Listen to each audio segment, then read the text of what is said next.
Good morning, everyone, and welcome. Today's webinar title is Navigating the Digital Revolution in Agriculture, Technology Adoption, Data Governance, and the Future of Farming in Canada. This webinar focuses on study findings associated with the Alberta Digitalization Agriculture Program funded by the Government of Alberta. My name is Roshan Sahota. I'm a project coordinator at the Simpson Centre. I'm based in Calgary, located in the heart of Southern Alberta. We would like to acknowledge and pay tribute to the traditional territories of the peoples of Treaty 7, which include the Blackfoot Confederacy, comprised of the Siksika, the Piikani, and the Kainai First Nations, the Tsuut'ina First Nations, and the Stoney Nakoda, including the Chiniki, Bearspaw, and Goodstoney First Nations. The City of Calgary is also home to Métis Nation of Alberta, Districts 5 and 6. Before I introduce today's speakers and panelists, here are a couple of quick housekeeping items. If you are having difficulties hearing the webinar today or are experiencing an unreliable internet signal, you can always use the call-in number in your webinar registration email or click the arrow next to the microphone icon and press switch to phone audio. There is a box labeled Q&A where you can pose questions to the panelists. If you see a question in the Q&A box that you think is important to ask, you can also click the thumbs up icon to move it to the front of the queue. We will also have a couple of poll questions for you. Today's event will consist of presentations by our speakers, followed by question and answer sessions after each presentation. After the two presentations and question and answer sessions, we will move on to a panel discussion. Finally, please be aware that this event is being recorded. The recording will be uploaded to YouTube and you will receive the link in an email as well as a post-event survey. We will also take clips from the video and post them on social media. We hope that today's event promotes more discussion with diverse participants. So today I am pleased to introduce two distinguished speakers and a renowned panelist for our discussion. All of them are experts in their respective fields. Following their presentations, they will conduct Q&A sessions and a panel discussion to provide further clarity and answer your questions. Our first speaker is Dr. Emily Duncan. She is a postdoctoral fellow at the University of Regina. She specializes in digital agricultural technologies, food security, climate change adaptation, data governance, agri-food financialization, and changing patterns of farmland ownership. Our second speaker is Dr. Sabrina Gulab. She is a postdoctoral associate at the Simpson Centre. She specializes in experimental and behavioral economics with a focus on natural resource conservation, agricultural decision-making, and social network economics. Krista McLean also joins us. She is the Vice President of Client Services at Stratus Ag Research. Krista has over a decade of experience in agriculture with roles in operations, sales, and marketing at a multinational agribusiness. Raised on a cattle farm in Saskatchewan and now based in rural Manitoba, she has been studying agricultural trends in Canada and the US since 2013. Welcome, everybody. Before we begin Emily's presentation, we have a poll question for the audience. The audience will have 30 seconds to respond to the poll question. So the question is, which of the following is an example of digital agriculture technology? Is it A, precision farming using GPS-guided tractors, B, automated irrigation systems, C, drone-based crop monitoring, or D, all of the above? So the audience will have 30 seconds to respond to this question. Okay, so in response to the question, we had 7% of participants say that precision farming using GPS-guided tractors is an example of a digital agriculture technology. 0% of participants believed that automated irrigation systems can be an example. 0% said that 0% said that drone-based crop monitoring technologies could be considered an example, and 93% of participants said all of the above options are the answer. And the correct answer to the poll question is option D, all of the above. I will now invite Emily to start her presentation. As you listen to her presentation, please consider some questions you'd like to ask her and put them in the Q&A box. In your question, please tell us a little bit about yourself, such as your name and your location and profession. Emily, I'll pass it over to you. Thanks so much, Roshan. Just going to share my screen.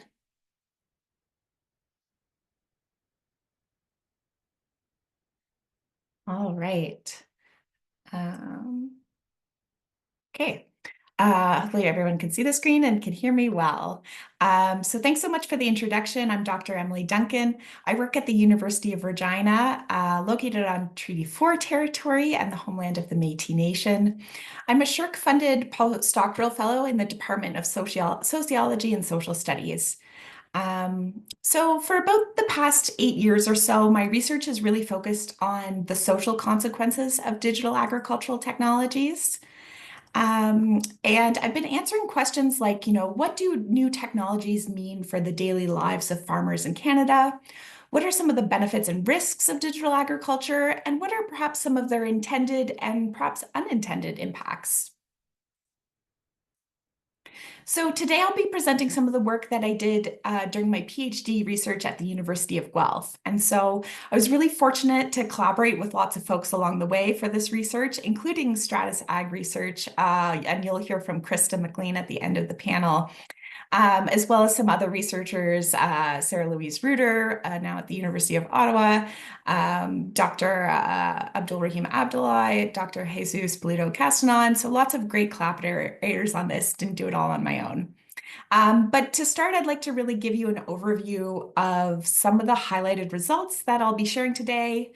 And I'll start by giving a quick introduction of what do we mean when we're talking about digital agriculture, and seeing from some of the poll results, I know perhaps people tuning in are a bit likely familiar with this. So then I'll talk a little bit about adoption rates in Canada. And I'll present some results on how we're kind of perceiving some of the benefits of digital agriculture. And then I'll get into what I'm finding as some of the kind of most interesting parts of this study, really these aspects around data governance, including talking about some of the nuances of data sharing and how comfortable farmers feel in certain aspects of data governance. And then kind of one of the main risks that I've been thinking about in relation to data governance is cybersecurity. So I'll touch on that briefly. And then I'll wrap up with some future-looking results from a survey that we did before handing the presentation over to Dr. Sabrina Gulab, who will be taking a really deeper dive into her results around data governance questions. So that's what we'll be touching on today.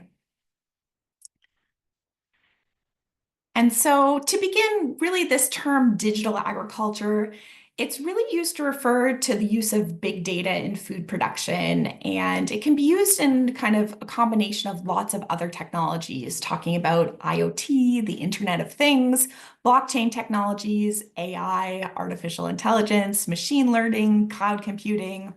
And as you can see in some of these photos here, lots of things that are also used on the farm in terms of UAVs or drones and robotics. And really, it's this suite of technologies that relies on digital agriculture and particularly the collection of data. And in some cases, this might be big data. And the goal of digital agriculture is really to make more timely and informed decisions through monitoring. So I think that's kind of key when thinking about the goals. And I always use the term digital agriculture, but I know in industry, we are often referring to precision agriculture. Sometimes we're calling things smart farming or Ag 4.0. To me, it's all really in the same wheelhouse. But I usually go with digital agriculture when talking about kind of this suite of technologies, including, sensors, robotics, algorithms, and even information and communication technologies like smartphones and decision support platforms. So that's my quick overview of defining digital agriculture. And now I'll kind of dive a little bit deeper into some of the results of our study. So when we talk about the adoption of digital agriculture in Canada, unfortunately, we don't have a ton of good data about adoption rates.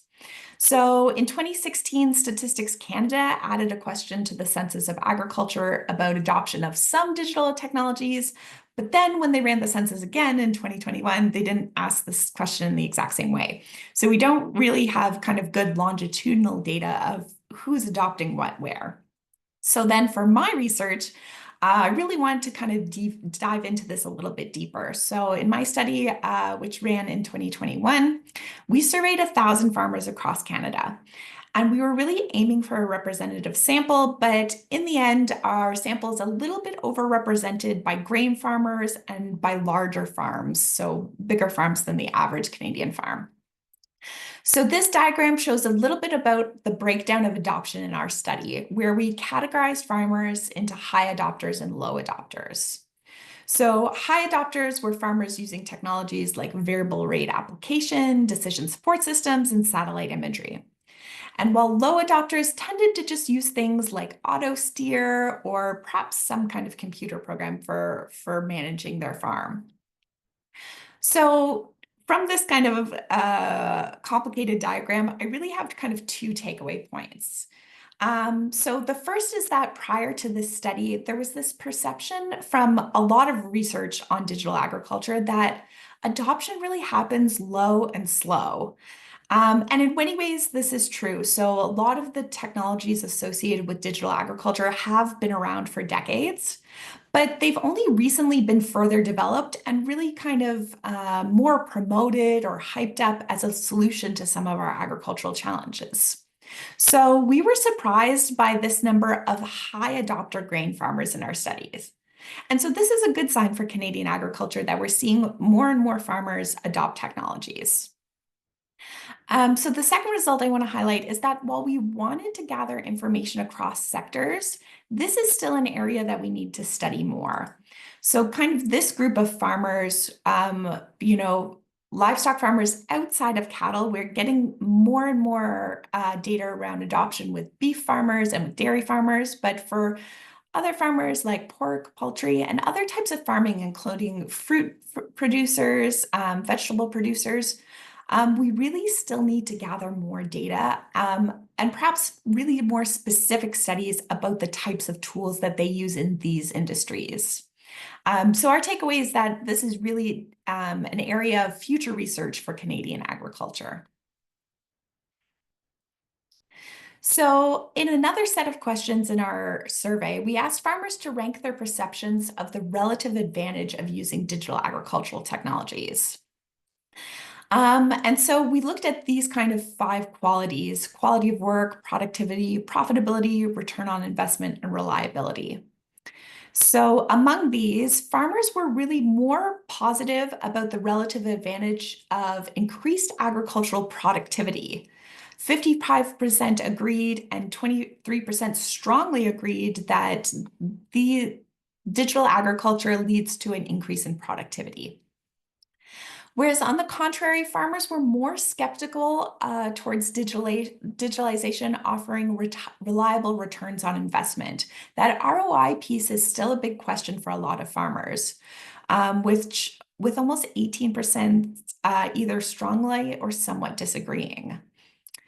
We also found that larger farmers are more positive about the impact of digital innovations on the quality of work, and that farm ownership ratio, so the more farmland that you own versus renting, is associated with perceptions of a higher return on investment.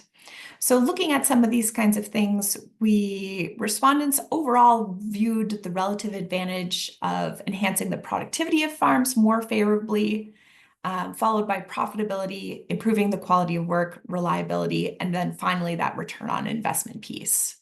So overall, this is pretty good. Farmers are positive about kind of the benefits of digital agriculture. So in our study, we really wanted to think about this aspect of trust in data sharing. So we asked farmers a series of questions about sharing data. And we found some notable differences in actually location in sharing data, as you can see from this map. So farmers in Saskatchewan had actually the highest number of responses reporting that they would feel extremely uncomfortable sharing summarized production data with other farmers. If you can see that it's a little small, but about 30% of farmers responded that way, comparably to only 15% reporting that in Quebec. So there are some kind of regional differences to note in the ways that farmers experience trust in data sharing. And I know Sabrina is going to talk a little bit more about trust in different actors, about who you're sharing data with and why that matters. So one aspect that we wanted to do a deeper dive on was comfort levels in sharing different types of data. So it's really not enough to say, either farmers are comfortable or uncomfortable with data sharing. It's just too general. And so we wanted to note exactly what type of data are we talking about when we're talking about sharing, and does that affect comfort levels? So in thinking about different types of agricultural data, we broke it into 4 categories, with our hypothesis being that some would be more sensitive than others. So we asked about weather data that might be collected by on-farm weather stations, soil data that could be collected from soil sampling, input data that be collected from application mapping, and production data that could be collected, by satellite imagery or yield monitors. So here are our results of this section of the survey. It's a busy graph, but we can see that asked about different levels of data at different levels of granularity too. And so the granularity piece is really whether the data was aggregated, summarized, or raw. And we defined raw data as kind of all the data points directly collected by a digital agricultural tool. So that kind of instant crop moisture reading or soil temperature reading that's coming off a sensor. Where summarized data is information that digital ag tech companies compile in reports that kind of give farmers individualized information about their farms. It might say, average yield 45 bushels per acre, or on a robotic milker, average 2.6 milkings per day per cow, those kinds of some more summarized data. Whereas aggregated data is collected from many individual farms and combined together, like you'd see kind of a report from the agricultural census. So as you can see from this chart, farmers feel the most uncomfortable sharing raw production data, which is kind of what we assumed they'd respond. And this is really important because we don't want to be making generalized statements about, farmers just don't want to share data. It does matter what type of data, and it does matter the level of granularity. And so this in turn has effects on thinking about, when we're putting together policies or mechanisms around data sharing within digital technologies, this is something to take into account. And then kind of for my final point around data governance, we really asked farmers 4 different data scenarios, as shown here. So these questions are important because they're all characteristic of some of the terms and conditions of proprietary decision support systems. So we asked farmers to rate their level of comfort on a 5-point scale with respect to the following scenarios. So the first one was that technology and service providers like John Deere, or perhaps a weather station provider, have direct access to your data through the services they provide to you. And as you can see, farmers err on the side of uncomfortable in answering this question. But we know this to be true, that those technology providers do have access to that data.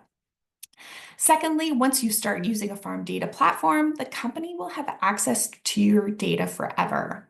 So not a lot is known is about once you quit using a platform, what happens to that data? Does the company have an obligation to delete it, or will it continue to be part of their history? Farmers were uncomfortable with that. And then the final 2 scenarios, we see, again, really high levels of uncomfort.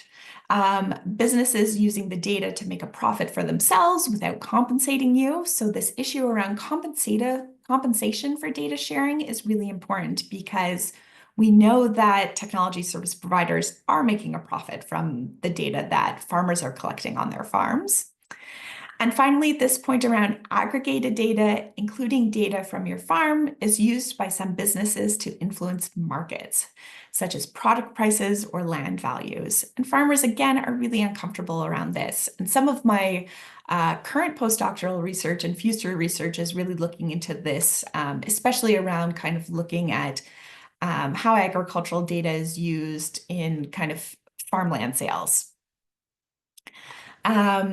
So part of these results are important because they show that we need stronger data governance mechanisms in order for farmers to feel more comfortable in using these technologies. And part of this is clearer terms and conditions, which I know Sabrina will also highlight from some of her results. So I also wanted to talk briefly around one of the risks of digital agriculture that I've been thinking about recently, which is this risk of a hackable farm. So with all digital devices, there's a greater need for awareness around cybersecurity. And this is a list of recommendations that we compiled around cybersecurity best practices from the literature and from experts as part of a master's student project. So our master's student, Connor Russell, interviewed farmers, and his results were that farmers were really not well aware of what they needed to do in order to enhance cybersecurity practices on their farm. And as you can see from this list, some of them are fairly simple tasks that farmers can take, adopting anti-malware software, incorporating two-factor authentication, using a VPN, having separate devices, but these are things that really aren't on a lot of people's radars. As well as we see kind of a longer list that retailers need to be accountable for cybersecurity. And this is something that we're continuing to look into when looking at proprietary software, what are the cybersecurity measures that they've put in place, and are they strong enough to ensure the security of our agricultural food system? And so we recently published some of the results of this paper, and the title of the paper is actually a quote from one of the farmers interviewed, where they said, "I grow food, IT people do cybersecurity." And to me, that really encapsulates the perceptions around cybersecurity. And I will say that Agriculture and Agri-Food Canada has really created a working group around cybersecurity in agriculture. And this has really been identified as an area of where there's kind of, for lack of a better term, low-hanging fruit in terms of policy and increased learning opportunities for the agricultural sector. And I know kind of in terms of data governance, there's some ethical challenges to contend with, but I think on the issue of cybersecurity, it'll be really easy for the sector to bring collaborators together to address some of these risks. And then towards the end of our survey, we really wanted to ask some kind of futures-oriented questions to get a sense around where digital agriculture is going and what are farmer perceptions around the future. So we had a series of 10 topics you can see here on this chart with kind of, a dystopian future on one side and a more utopian future on the other side. And we asked farmers on a scale of 1 to 10, where did they land? What did they think was most likely? So I'll start by highlighting these kinds of areas of concern. So farmers were really concerned with the decline of rural communities, decreased access to farmland, the hold that corporate power has on the agri-food sector, and an increase in the digital divide.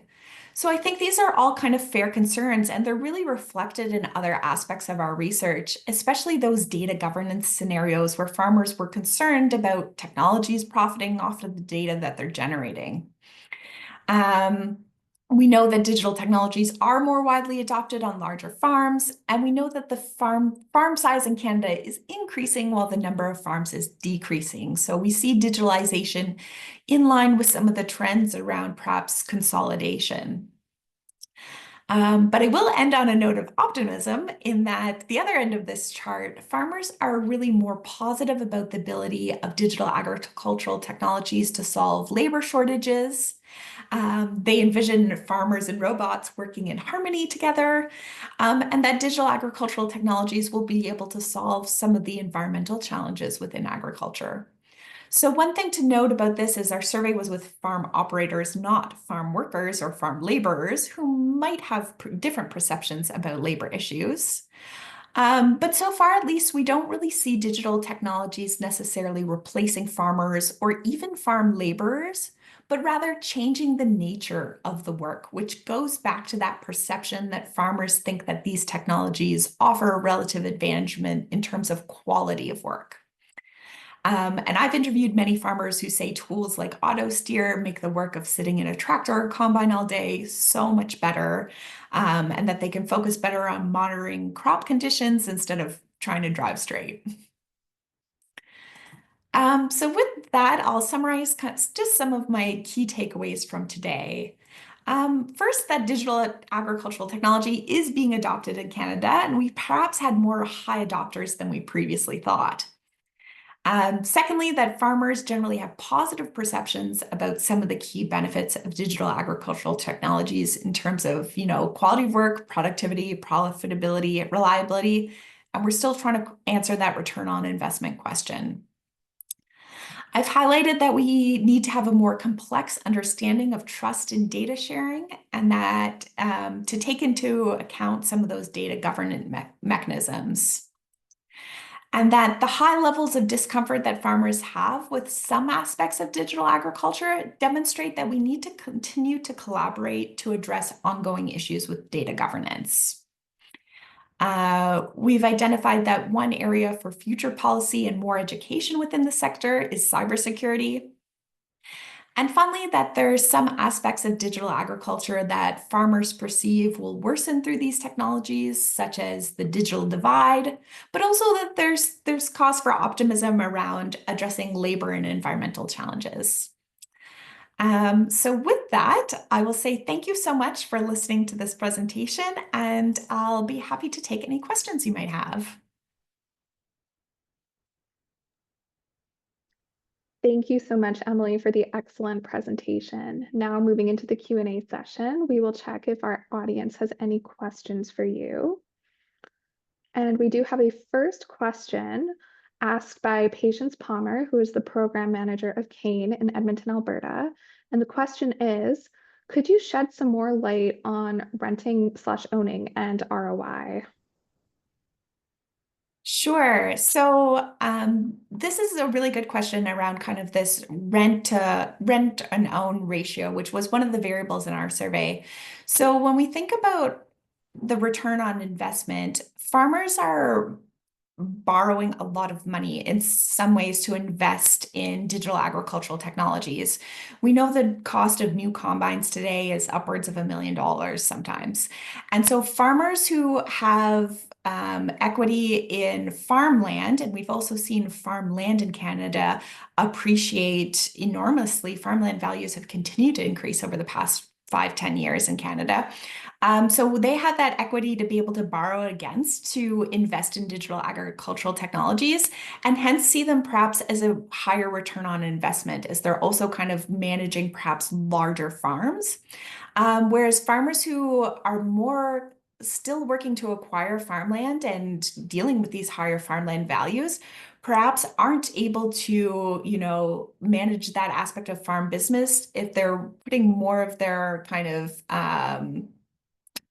bottom line into renting farmland, and then perhaps not seeing that investment in adoption of digital technologies kind of come back to them. So we're kind of seeing a little bit of a diversity there of like, do you have the equity invested in land to borrow against to invest in some of these technologies? Great question. Thank you, Emily. We have another question. What are some of the differences across sectors in digital agriculture adoption? Yeah, so I think that's a really good question too. And looking at the differences across sectors, we really wanted to ask some more questions about adoption of technology, but also use of data. And so kind of the second step of analysis for some of this data is that we found that in the livestock sector, especially with dairy adoption of technologies like robotic milkers, farmers were using and valuing the data generated off of these technologies at a higher rate comparable to the crop sector. When we ask questions to the crop sector of, did you adopt these technologies? Farmers would often answer yes, but then we ask those kind of follow-up questions around, do you use the data from those technologies to make decisions? And how useful is it to you? They had kind of lower responses than their counterparts in the dairy sector. So there we see kind of perhaps a little bit of a different pattern of adoption of farmers are maybe acquiring some of these technologies, but perhaps taking a longer time to actually use the data from them in the crop sector compared to the dairy sector. Great, thank you so much. And one final question from Mark Olson, who is the president of Flock Systems. Mark asks, where can I get a copy of the full paper? Perfect. So the paper around adoption is under review. And then some of the results from the other presented from a few different papers here, but our paper around the relative advantages is publicly available. I can pop it in the chat. And also our paper around kind of the futures research is now out. And our paper around data sharing is under review. So hopefully those two papers will be out soon. Academic publishing is a slow game. But I've actually talked with Krista about, publishing maybe a more kind of generalized report about some of these findings that can be easily accessible as well. As academics, I love to read an academic paper, but not everyone does. So the results of this are continuing to roll out. Great, thank you, Emily. And one more follow-up question from Mark. Mark also asks, are industry programs like Ag Data Transparent effective in advancing farmer confidence in adopting digital tools? Yeah, this is a great question. So what we see is that, Ag Data Transparent is helpful. I think farmers do look for those kinds of seals of approval, but we see that especially around those data scenario questions, where, farmers do feel uncomfortable with businesses making a profit off of their data. Companies that are certified by Ag Data Transparent are still doing some of those practices. So it's not a full stop measure.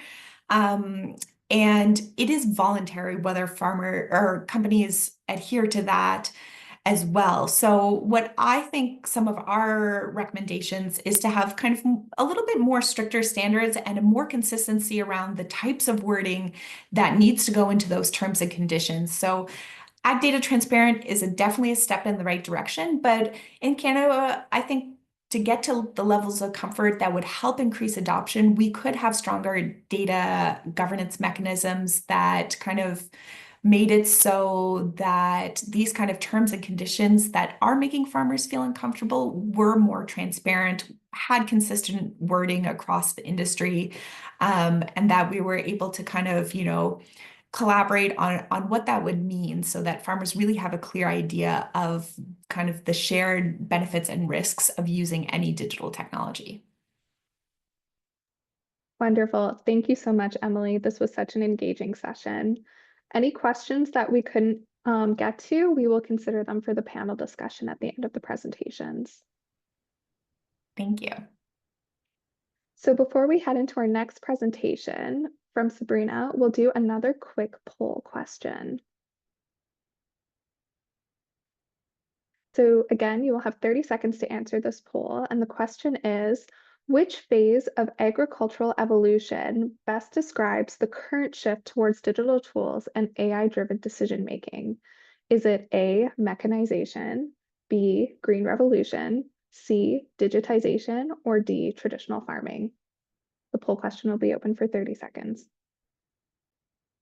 Perfect. So in response to the question, we had 9% of participants say that mechanization best describes the current shift towards digital tools and AI-driven decision-making.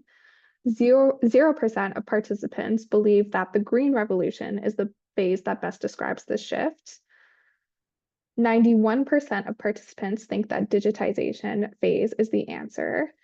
And 0% of participants said that traditional farming phase best describes the current shift. And the answer is option C, digitization. I'll now invite Sabrina to present. Please remember to type your questions into the Q&A box. When you ask your question, please tell us your name and a little bit about yourself, such as your location and profession. Sabrina, I'll pass it over to you. So thanks, Emily, for laying foundation for my presentation. So Emily discussed what are agriculture digital technologies, and what is the current status of agriculture technology adoption in Canada.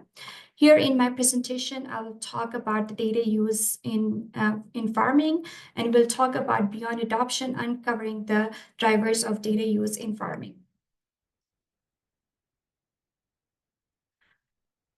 So as discussed by Dr. Emily Duncan, the digital agriculture technologies provide wide range of benefits to agriculture sector from farm to fork, which includes enhanced decision-making with the provision of real-time data-driven insights to optimize inputs and improve outputs. Similarly, the literature broadly speaks about the increased efficiency and automation associated with digital agriculture technologies by reduction in cost and enhanced precision farming. Digital technologies are also linked with sustainability and resource optimization with precise application using technologies by supporting environmental sustainable practices. So in this figure, I'll talk about the mechanism of data processing and data management using digital agriculture technologies. Digital technologies in agriculture is all about data collection, processing, and use. For example, Global Navigation System provides precision location data. Satellites offer high-resolution imagery for monitoring large areas. Drones enable aerial surveillance radars and provide detailed ground penetration data, and sensor networks capture real-time environmental metrics.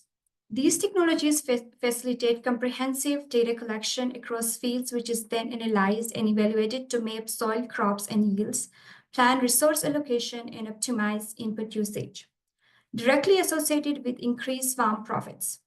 If we go one step further to the blue diagram, and we can see that there is also involvement of machine learning algorithm process this data to identify patterns and correlations, enabling predictive models for disease outbreak predictions, optimal irrigation scheduling, and yield forecasting. These insights inform precise decision-making in agriculture, enhancing productivity and sustainability through targeted interventions and efficient resources. So does the adoption of technologies guarantee informed decision at farms? So the number of studies conducted in Australia, US, and Canada shows that, like producers have raised multiple concerns when it comes to data privacy, data sharing, and data ownerships. And Dr. Duncan, in her paper published in 2023, identified that most of the producers who are using these digital technologies are not collecting the data, storing the data, and using the data.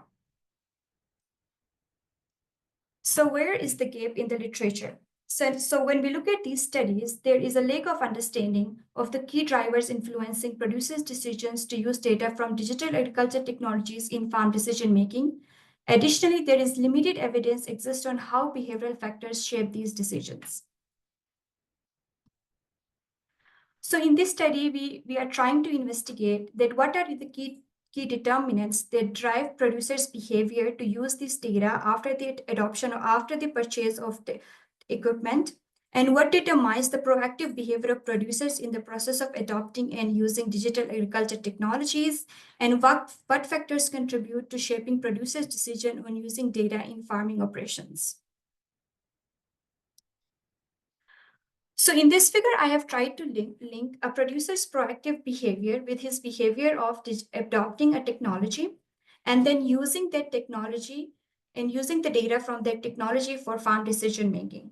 So when it comes to the proactive behavior of producers, we define a proactive behavior whether a producer is accessing information about the digital technologies, whether the producer is experimenting with new digital agriculture technologies available in the market on his farm, whether they are accessing information about more digital agriculture technologies, and finally, whether they are attending workshops and events about the digital agriculture technologies. Now, if a producer is showing all these proactive behaviors, then it defines that he is willing to adopt a technology, and then also there is a high chance that the producer is using data from using these digital technologies. So we designed a survey questionnaire to collect information on digital technology adoption, data use behavior, and personality traits of producers. Survey was administered through Status Canada, producers in Alberta, Manitoba, and Saskatchewan. The survey was active for producers in December and January 2024, and the data is very recent. And we collected data on 587 producers, which include 48% representation from Alberta, 13% representation from Manitoba, and 39% representation from Saskatchewan. So now I will go over the key results from our study. So in our data, we found out that 68% of the producers indicated that they are adopting digital agriculture technologies, and 32% indicated that they are not using any of the digital agriculture technologies on their farming operations. So among adopters, we categorize them as a low adopter and a high adopter. So we found out that 84% of the producers are low adopters of technologies which are using less than 60% of the technologies that we listed in the survey, and 16% are using more than 60% of the technologies we have listed in the survey, and we call them as a high adopters. So when it comes to proactive behavior, we saw that around 70% of the producers agreed that they are seeking information about the available digital agriculture technologies, and 57% indicated that they are likely to use more digital agriculture technologies on their farm, and 76% said that they would like to access more information about the digital agriculture technologies, and 35% indicated that they are actively participating in the workshops related to digital agriculture technologies. When it comes to data use in farming, we found out that 39% are making high use of data, 52% are using low data, and 6% are not using any kind of the data after the purchase of the equipment. So we asked producers what is their understanding of terms and conditions in the contract with the service providers, and 41% identified they have very little understanding of the terms and conditions in the contract. 42% indicated that they have moderate understanding of terms and conditions in the contract, and 17% indicated they have complete understanding of terms and conditions in the contract. We also asked producers whether they are facing any difficulties in terms of using farm data. And for the lack of literacy and data support, 57% of producers identified that they are facing lack of management services on their farm. 56% indicated they have lack of knowledge of understanding of the data after collecting the data. And 80% indicated they lack user-friendly, the equipment lacks user-friendly interface for them to understand the data. And 63% indicated they have less confidence in the support system of the equipment. When it comes to data governance issues, 83% of the producers indicated they are concerned about the data privacy. 89% producers indicated that they are concerned about the data ownership. 87% producers indicated they are concerned about data sharing, and 75% producers indicated that they concerns about the data benefits provided, the benefits from the data goes to the providers. So when it comes to trust in sharing farm data, most of the producers do not trust any of the stakeholders we have listed. So 88% do not trust the digital tech providers when it comes to sharing their data. 73% producers indicated that they do not trust producer associations. 63% indicated that they do not trust university researchers when it comes to sharing their farm data. 91% producers indicated that they do not trust government institutions when it comes to sharing their data. 77% do not trust their neighbors. And then when it comes to most of the producers said they do not want to share their data with anyone.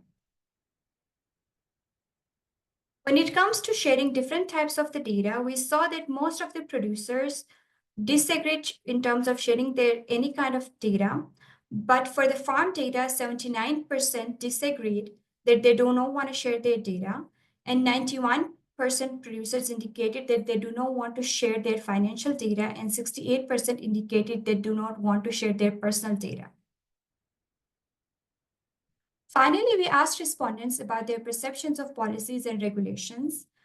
And when we asked producers whether they have any knowledge of policies and regulations around digital agriculture technologies, and 80% disagreed that they do not have any knowledge of any policies and regulations. We also asked producers whether they think that legislative environment is supportive for producers, and 78% disagreed.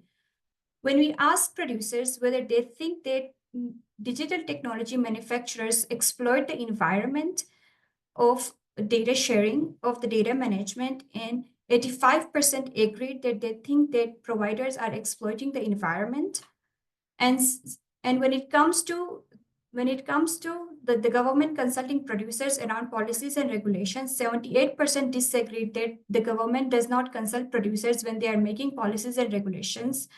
And when we asked them whether there is a need for the robust legislations, and 65% agreed that there is a need for robust legislations around the data governance. Finally, I will share some of the results from my regression. So we ran a regression to identify the significant factors which contribute towards the proactive behavior of our producers. And the first significant factor, the positive significant factor, was understandings of the terms and conditions. This shows that if a producer understands terms and conditions written in the contract, then there is a high chance that he will show a proactive behavior, and he will access more information, and he will experiment with more digital agriculture technologies on his farms. Second significant factor that we found in our analysis is the level of trust on providers.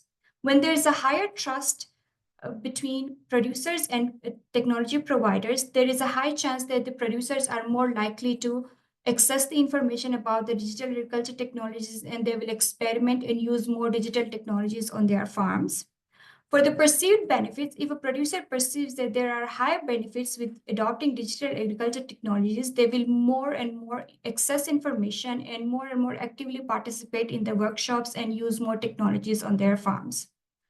If a producer is a high risk taker, then there is a high chance that he will adopt more technologies on his farms and access more information about the digital technologies.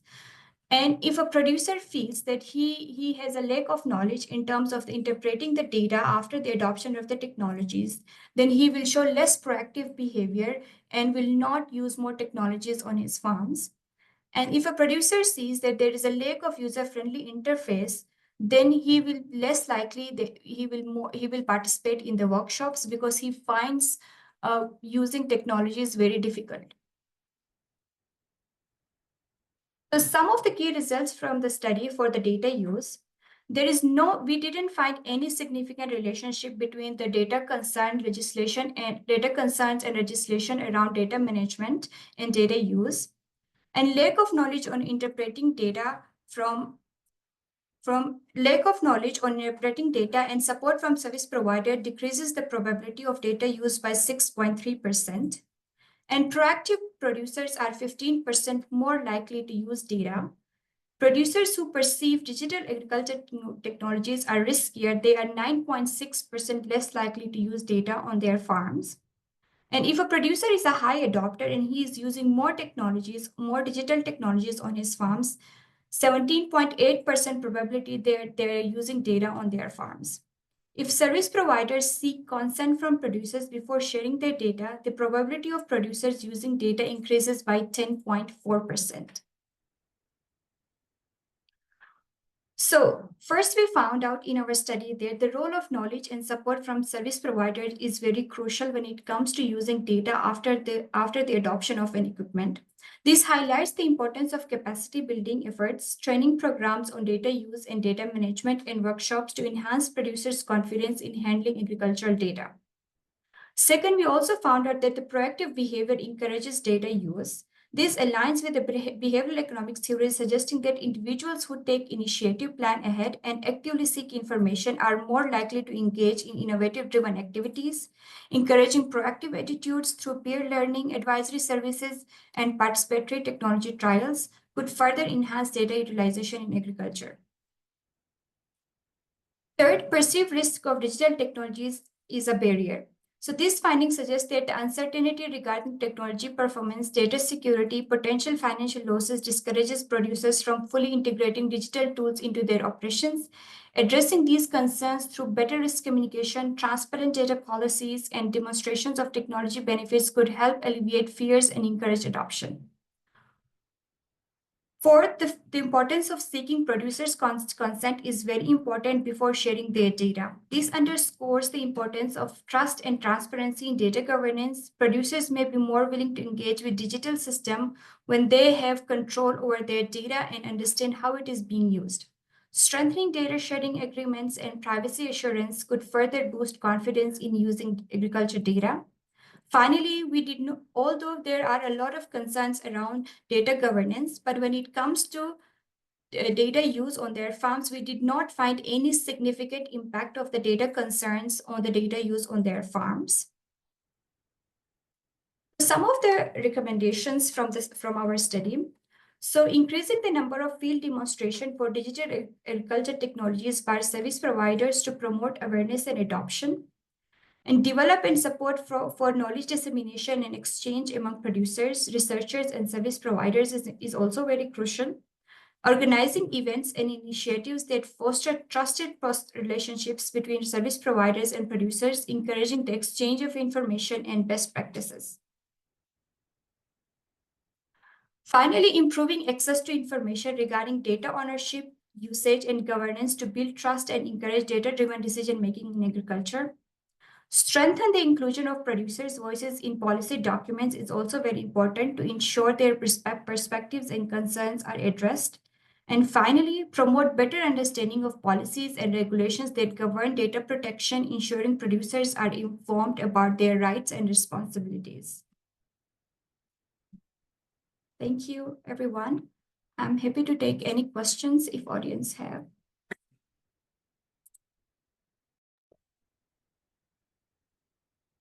Thank you so much for the excellent presentation, Sabrina.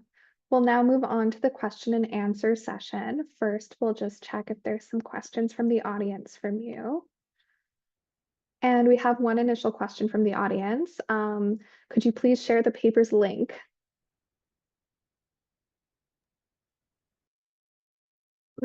So this paper is not out yet. We analyzed, so we got our data a few weeks ago and we just analyzed our data last week. And once the paper is out, I will, it will be public. And we are soon publishing a policy brief on the data on our SPP website. Great, thank you, Sabrina. We have another question. This comes from Patience Palmer, who again is the program manager of CANE in Edmonton, Alberta. And Patience asks, what else can be done to earn producers' trust in sharing data? So this is a very great question. So as we saw that in Emily's presentation, my presentation, there are a lot of concerns around data governance. So and then producers' trust factor on providers is also very important. So it's very important that there needs to be more and more events and programs and platforms where producers and providers come together and interact and discuss about their concerns. So I think more and more events and engagement activities will enhance trust. And also I highlighted that the field demonstrations of the equipment itself is very important because we found out that lack of knowledge and handling the data is very significant factor when it comes to data use. So if our service providers do the field demonstration of these technologies and interact with producers and help them understand how the technology works and how to interpret the data and use the data, this will build the trust relationship. Thank you, Sabrina. We have one more question here, and this comes from Vincent Pang. And Vincent asks, in the studies for proactive behavior in DAT adoption, are we also considering landscape, such as soil type or practices, for example, legume growers or regenerative practices? Yes, we are planning to. So as I said, this is very preliminary analysis of our data, but we are planning to do more and more analysis in terms of the different adoption of the different technologies and the different farming practices. We have the data for both for livestock farmers and for the crop farmers, and we are planning on doing more and more analysis.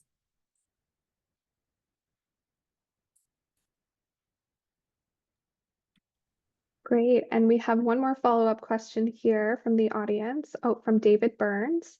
So the question is there a model farm to showcase possibilities?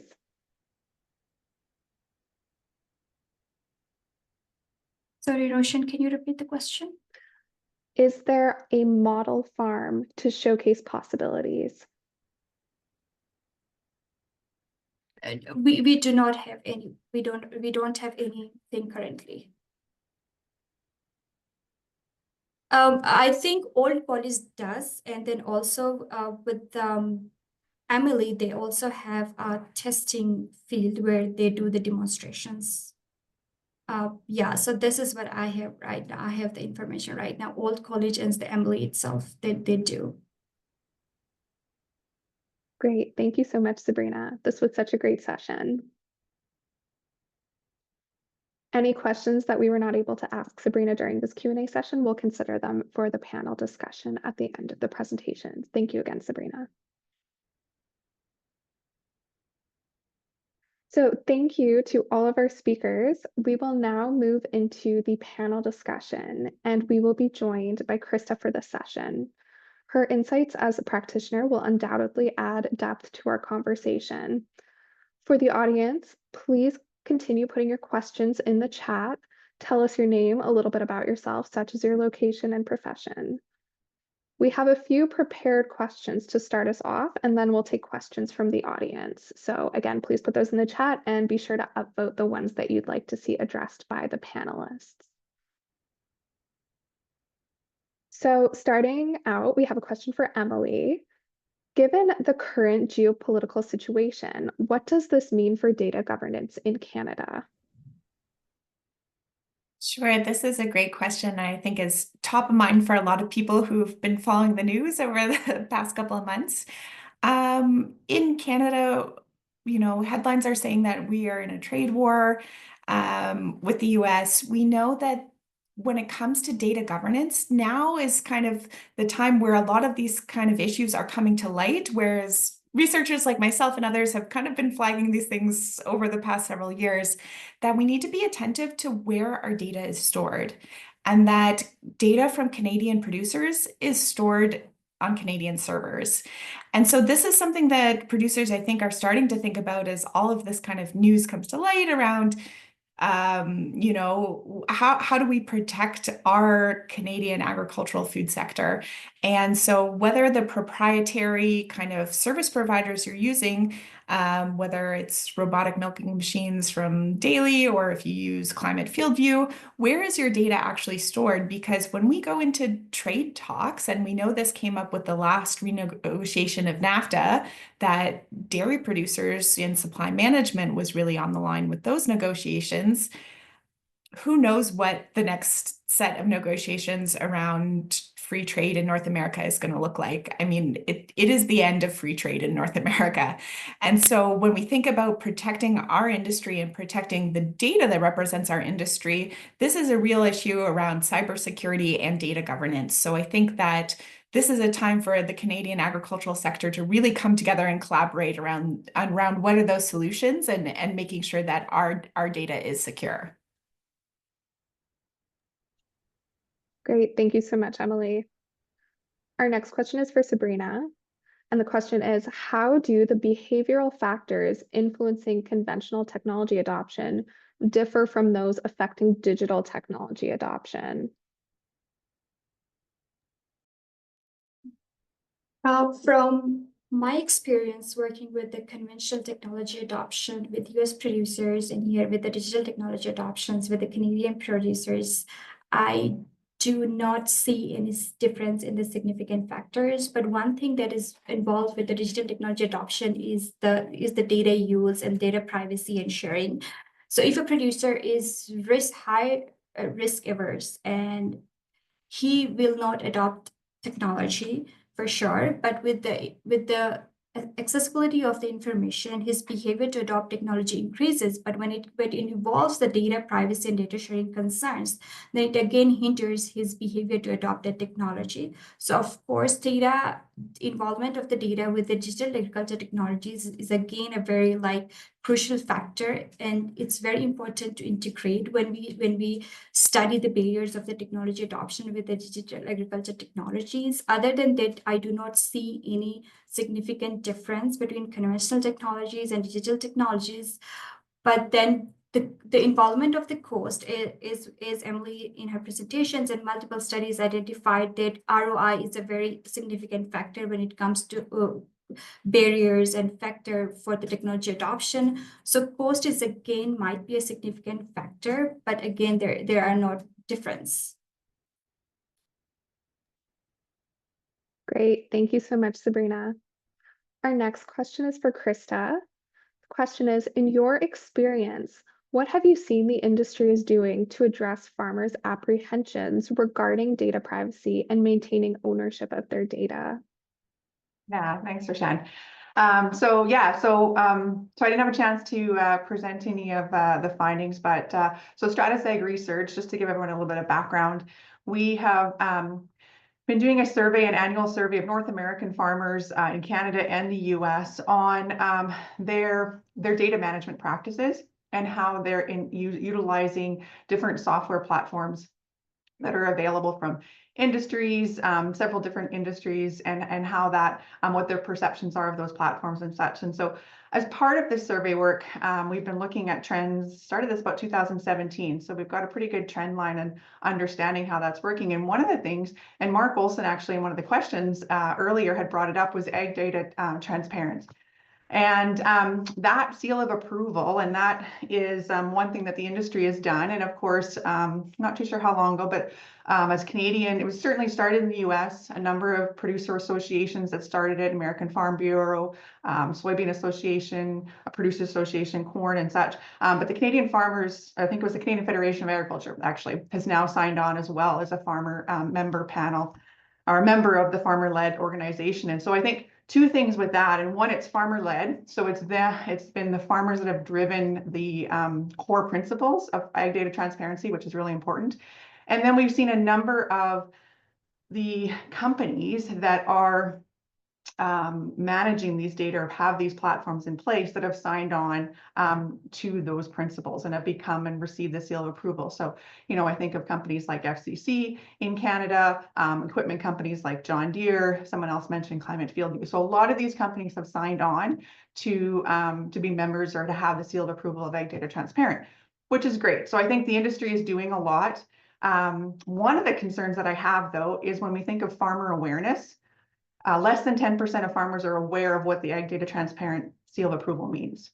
So to me, I think there's a lot of work that needs to be done from an education standpoint in trying to get farmers to understand what that means and what it means if their provider has that versus not. So to me, I think there's a lot of good things that industry is doing to support this and to work with farmers, but there's a lot that needs to happen as far as education and awareness.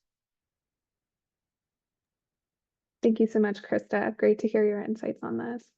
We have another question for Emily. And the question is, what are the major trends in new technologies that are currently in development?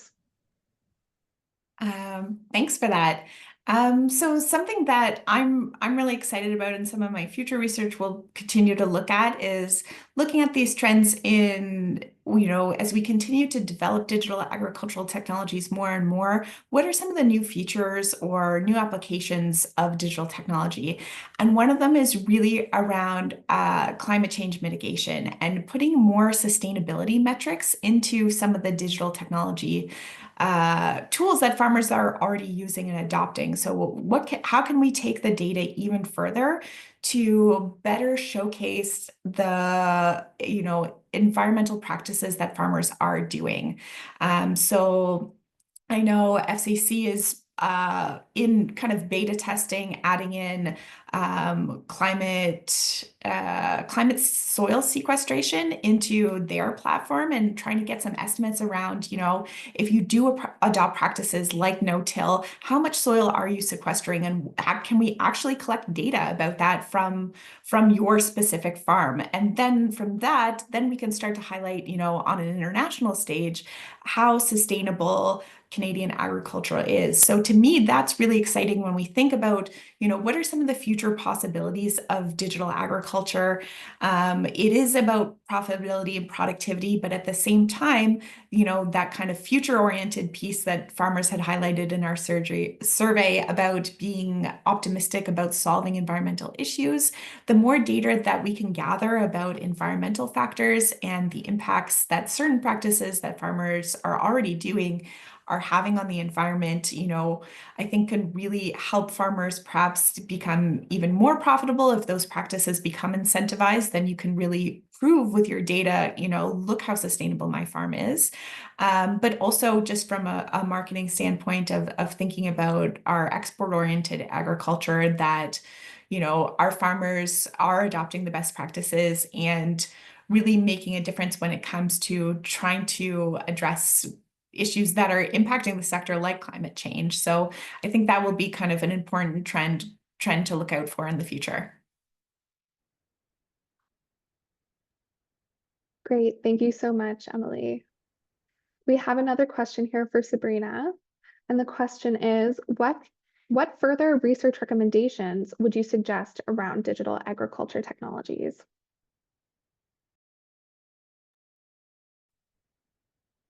So based on the findings from my study, is we saw that accessibility of the information and information seeking behavior is a very important factor when it comes to adopting technologies and data use on farms.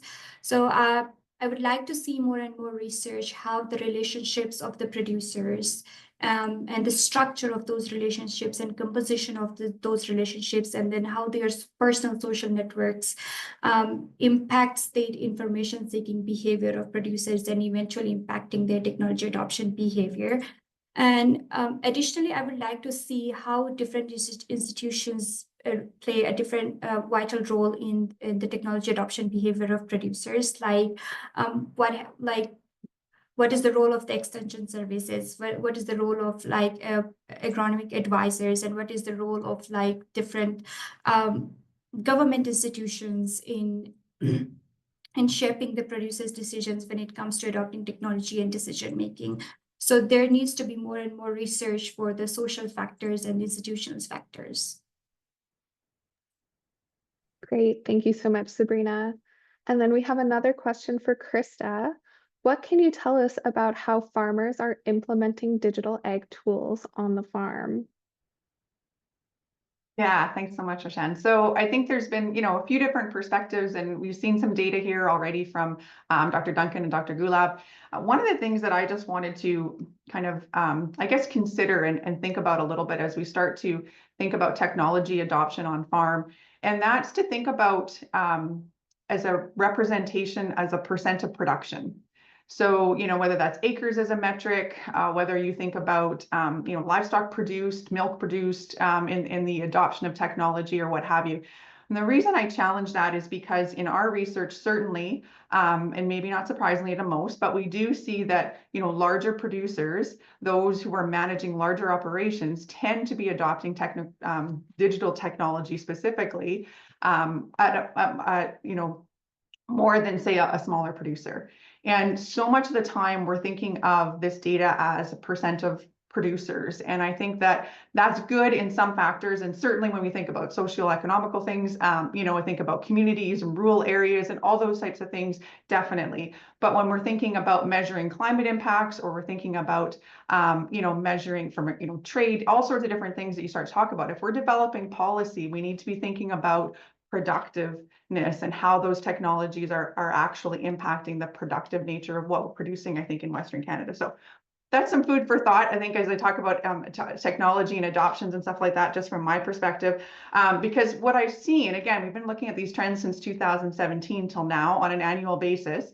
So as one example, a small example, so we do tend to survey a slightly larger farmer. So in Western Canada, for surveying farmers, we have a minimum farm size of 2,000 acres in that survey from 2017 up. On average, the farm size is about 5,000 acres, and we have about 20% or so of the farms in the survey, or the farmers that are responding to the survey, have more than 7,000 acres.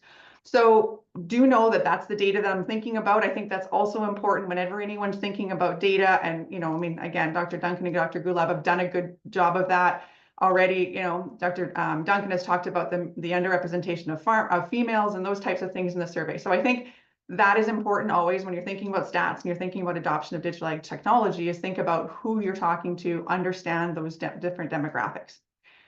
In saying that, I would say even with that population, we've seen from 2017, those using software platforms to manage their data, which to me is the critical crux of a lot of these things, right? You may have a combine that's generating data, yield data. You may be capturing that. You may have a, you may have a sprayer that's capturing applied data and such, but do you have that in a repository? Do you have a software platform that's managing that data? And then, as Dr. Gulab did, is that then being used to make informed decisions, or what is that being used for? So I really like some of the work that we've done, because we really boil it down and focus on the platform that they're using. Are they using that platform? What we've seen is from 2017, about a third of farmers and the kind of those who I talked about, and now in 24, we just finished 24 survey, we're 2/3. So that's significant, right? We've seen a really big jump in the number of farmers that are actually taking these platforms, whether that's from John Deere, Case IH, Field Ops, FCC, we mentioned, FieldView, number of different companies that have options for that software to manage the data.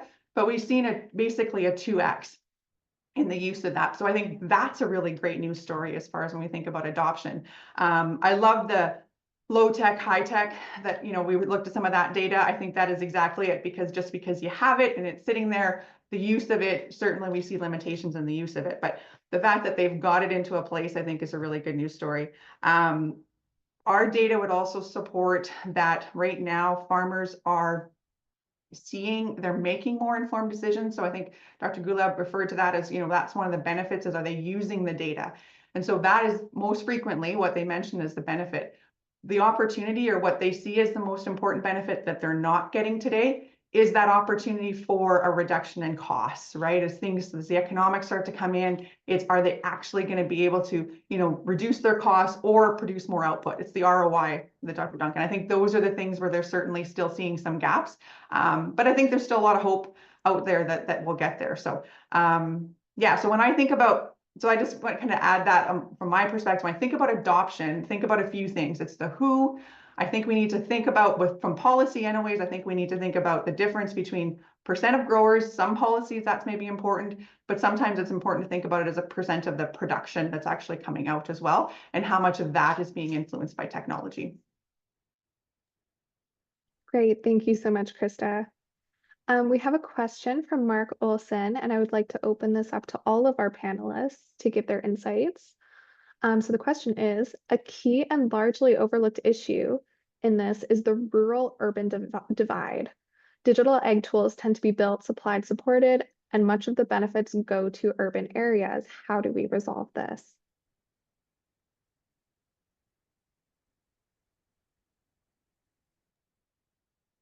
I'll jump in to start just to offer a few thoughts on this. I think this is a super important issue. And what I think is at least a promising shift in terms of technology development, and this is something that I think a few studies are still unfolding, is a shift away from kind of the Silicon Valley hype around digital agriculture, where we were seeing a lot of these kind of technologies come out of tech companies who all of a sudden opened their eyes that agriculture is a really booming industry and something that'll always be in need. And there was a real, I think, mismatch of people who understood tech well and people who understood agriculture well. And some of the first initial iterations of some of these platforms and some of the technologies that came out, people were like, this doesn't work on my farm. And I remember a story of a farmer who he was trying to use an optical sensor to sense weeds, except for it didn't work when it had mud on it. And so these kinds of mismatched things have been happening, but we're starting to see a bit of a shift in that. And I'm really inspired by kind of an emerging landscape in Canadian agriculture, where we're seeing more kind of funds for startups, homegrown technologies in Canada, what we might think of as I heard this term the other day, a Silicon Prairie, where we're really developing technologies that work in our Canadian landscape. A lot of those are still coming out of urban areas, but at least in a place like where I'm based in Regina, you don't have to go too far to find a farm.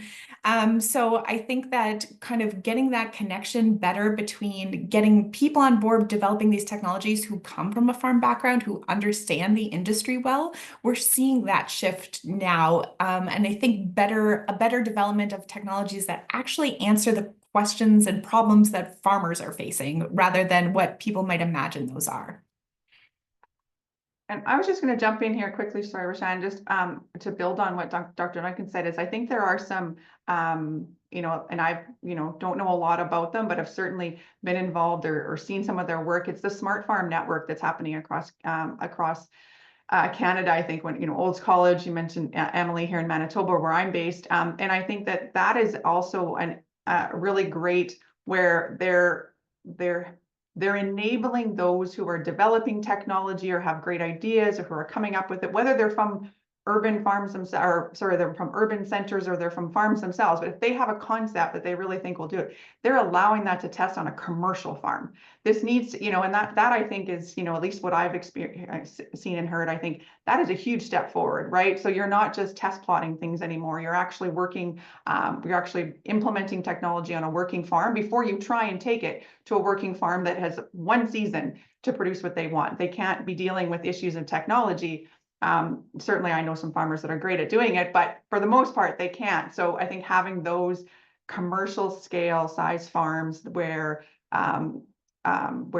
technology providers are able to test, I think is a really big benefit.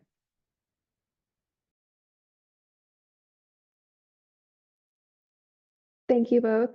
Sabrina, is there anything you want to add to this question before we move on to the next one? No, I think Emily and Krista provided a very good information. Is I do not have like a lot of expertise understanding the urban and rural landscape of digital agriculture technology adoption, but I think as Emily said, that there is a shift we can see. You know, we are seeing the shift that's coming from like urban to rural. So I think, yeah. Great, thank you. I will mention that we are going over time, but we do have a couple more questions that we would like to try to address, but we understand if there are people that have other commitments and need to jump off the call. Just a reminder that this is being recorded. So we have a question from an anonymous source. The question is, based on the presentation, it does not sound like farmers are demanding this shift to digital agriculture. Who or what is pushing it, and what traits are common in the technologies farmers are willing to use? So that question is open to everyone on our panel. I'll maybe jump in first here and then see. I think you know, I think again it comes down to you know, differences in the demographics of the farmer, right, and what they're looking for. And so I would say that things from a benefit standpoint, if their technology is going to be able to improve their decision making, right, and be able to give them that opportunity, or if it's going to help them determine what farm practice are most profitable, those are the two key benefits that farmers tell us in our survey work anyways, that the technologies that they're using have helped. I think the other key component in this that wasn't raised before, but I think is important, and think about who or what is pushing it, I think is I think of the influencers on the farm and the enablers on the farm. So I think of crop input retailers as an example of a trusted advisor to farmers on farm. I think of equipment dealers as trusted advisors on farm, and you know, independent crop advisors, those that are providing crop consulting and advice. All of those different entities have a role, and certainly have been an enabler to technology being implemented on farm as well. And I think that's an area that, if I look at those, you know, the companies that have that, I think those are the companies that have an even greater opportunity to enable some of these technologies on farm. So maybe not pushing it, but I would say as an enabler to technology on farm would be some of those support advisors.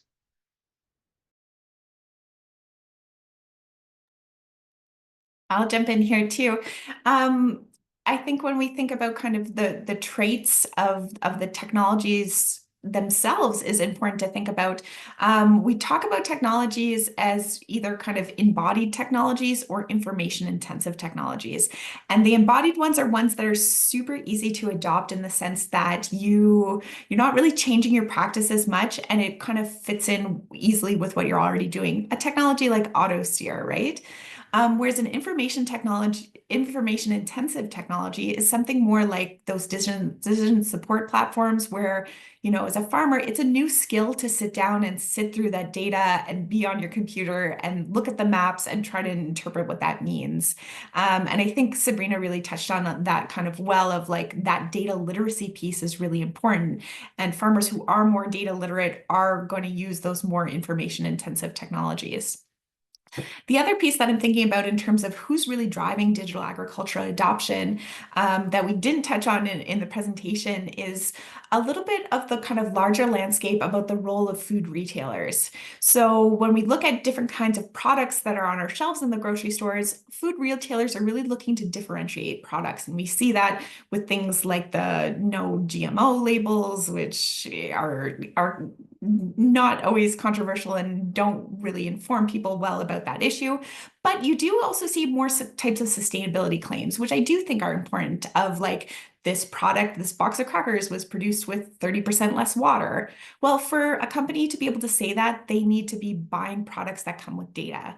And so the adoption of digital technology often comes from people who want to sell perhaps a premium crop. I'm thinking more of like an edible beans market, things that's not just going for livestock feed, but they're selling those crops or IP soybeans. These are important crops in Canada.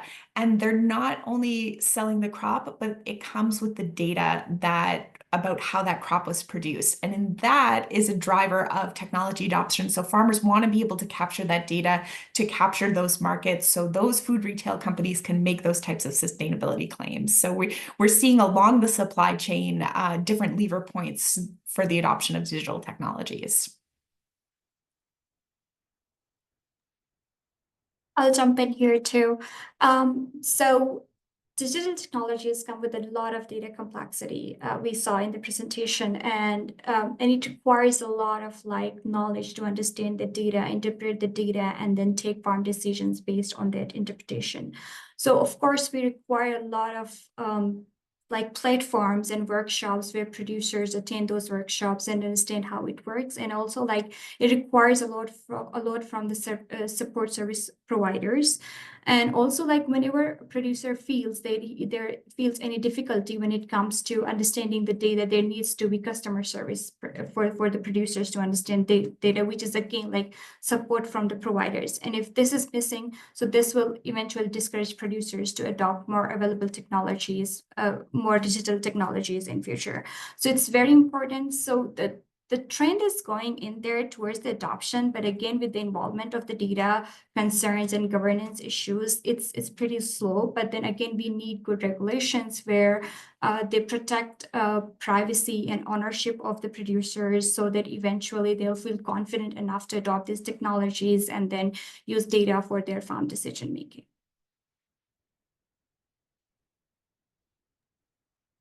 Thank you so much, Sabrina. We have one final question open to all the panelists, and I might just ask if everyone could keep their responses brief as we are getting close to 11:30. The question is, are there opportunities for producers to try new technologies in a way that reduces their financial risk?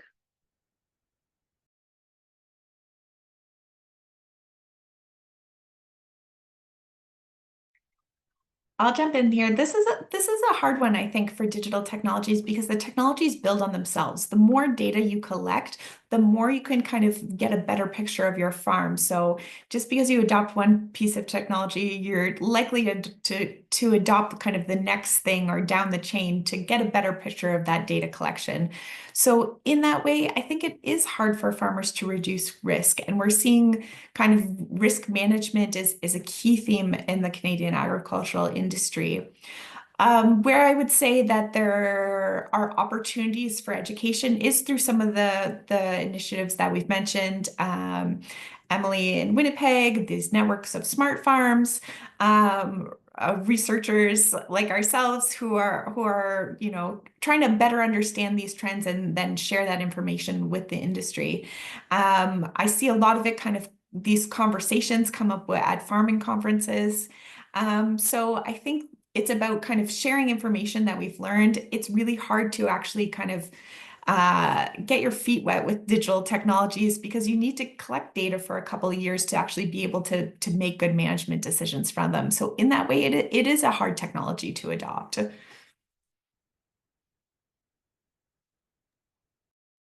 Yeah, I was just going to build on it a little bit.